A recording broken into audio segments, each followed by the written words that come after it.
Oi, gente. Espero que todos estejam bem. Vocês estão recebendo mais uma videoaula.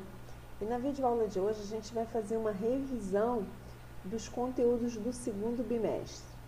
Aula a aula, o que a gente foi vendo, ok? Nós começamos o segundo bimestre falando sobre os tipos de sujeito.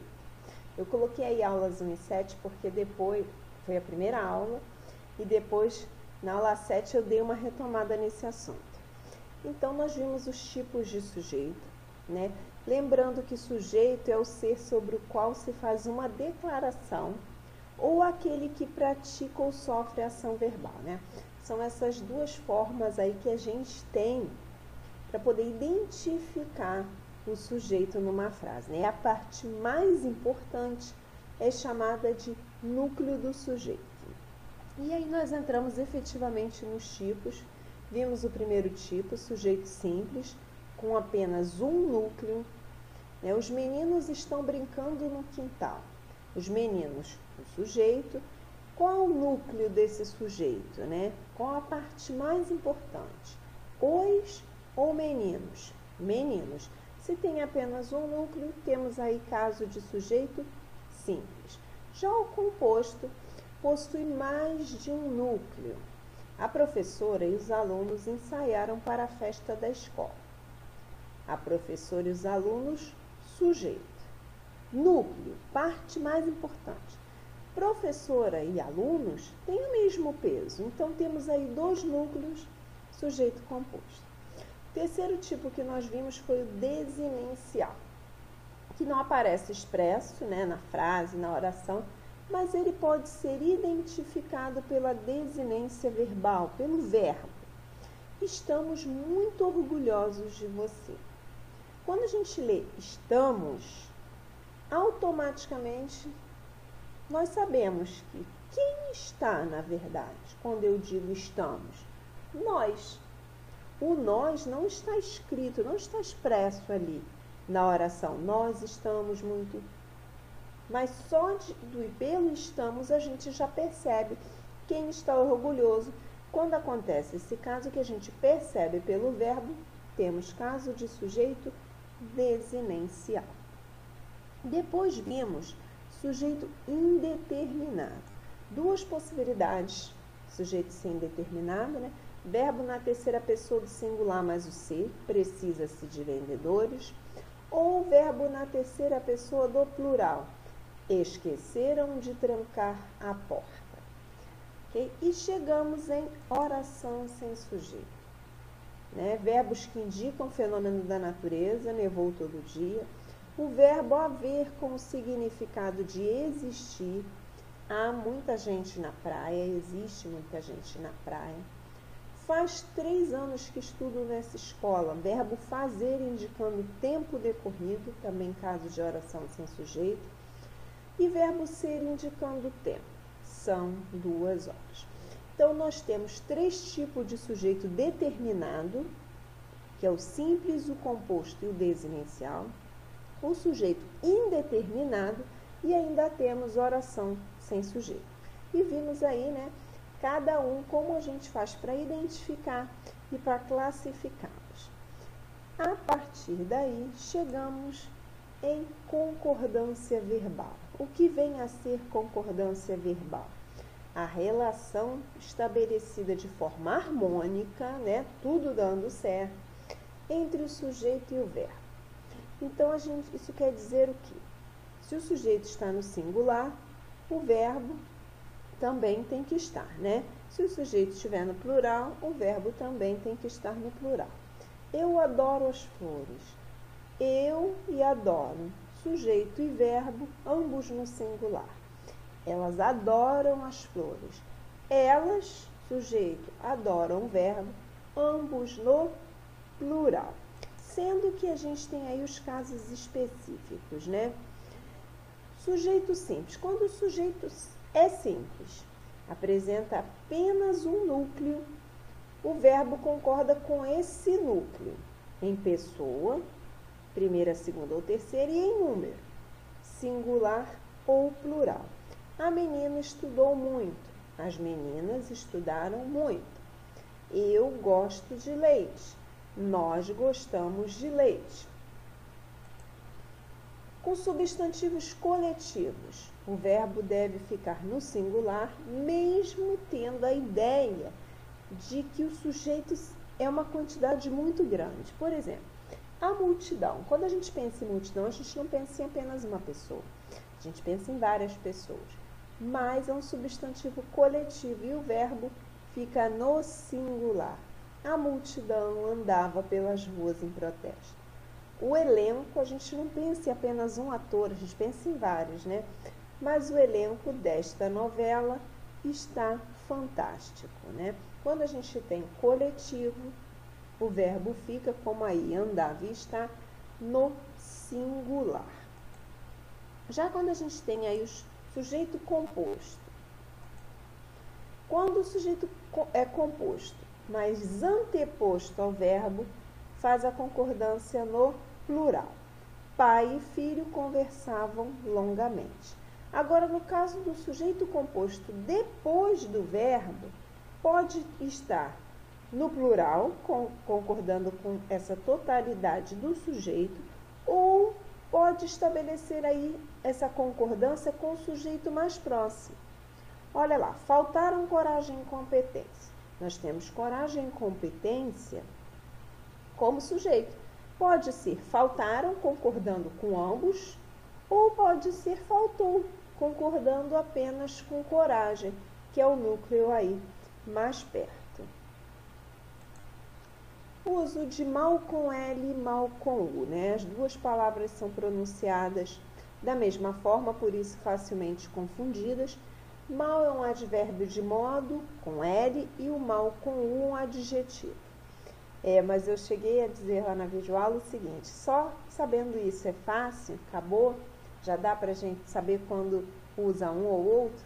Não, né? Saber a classe gramatical muitas vezes não ajuda, né? A forma mais fácil e eficaz é a gente entender a diferença a nível de significado, né? E o significado que a gente usa é o da oposição. Olha lá. Mal com L, como é que a gente vai saber se usa mal com L? Quando dá para substituir por bem. E quando a gente vai saber que usa mal com U?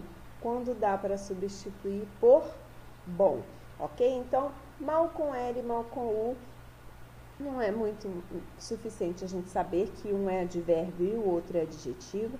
O jeito mais fácil é a gente trabalhar aí com os antônimos, lembrando que mal com L, o antônimo bem, e mal com U, o antônimo bom.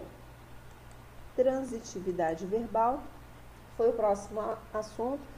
Foram 2 videoaulas dedicadas a esse assunto.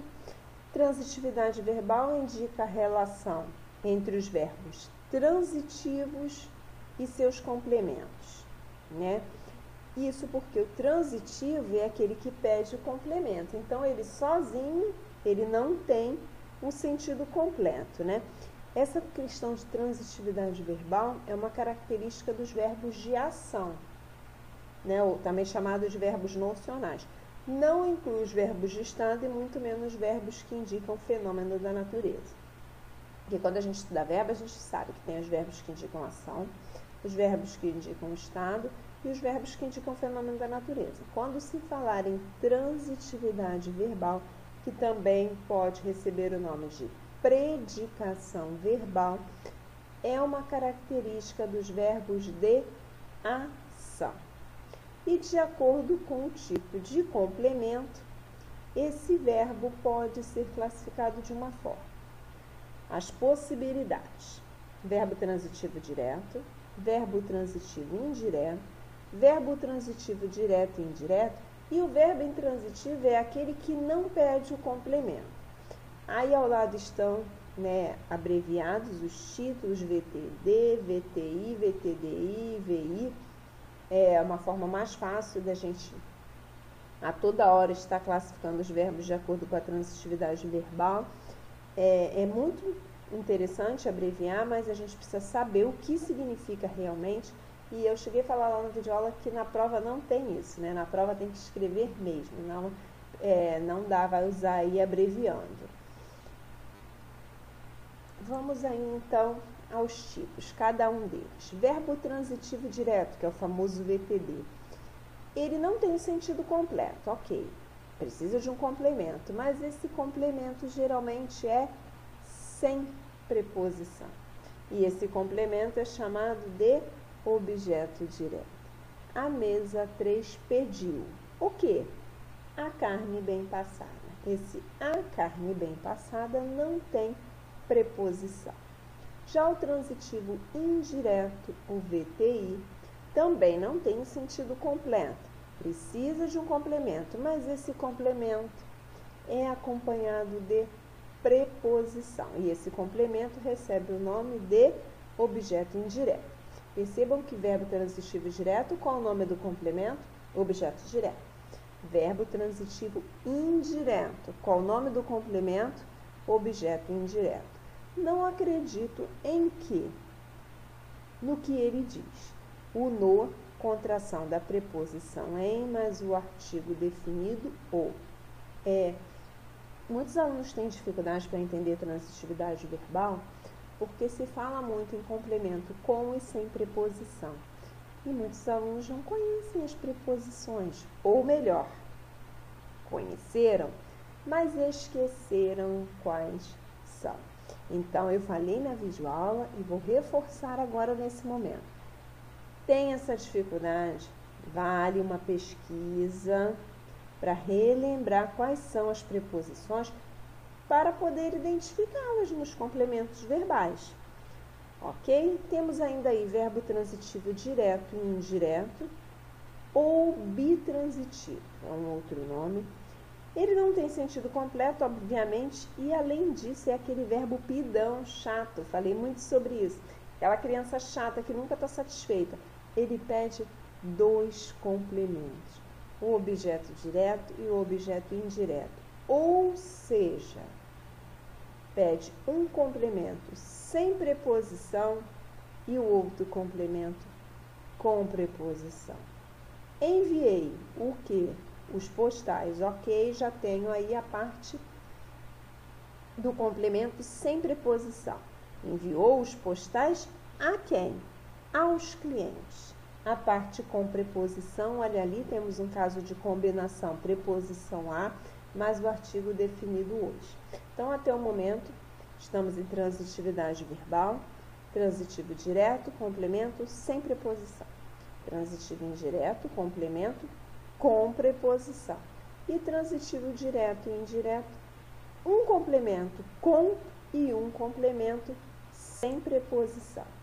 Então, enquanto a transitividade do verbo indica a necessidade de completar o seu sentido, com os complementos, a intransitividade verbal, aquele caso lá do início que eu falei dos verbos intransitivos, indica que os verbos têm sentido completo. Sozinhos, eles já conseguem transmitir a informação sobre o sujeito. João nasceu ontem. Quando eu digo, por exemplo, João nasceu, não pede um complemento. O verbo nascer é um verbo que já tem sentido completo. Ué, professora, e o ontem? O ontem é um adjunto adverbial de tempo. Tem nada a ver com o complemento do verbo. Se fosse apenas João nasceu, nasceu.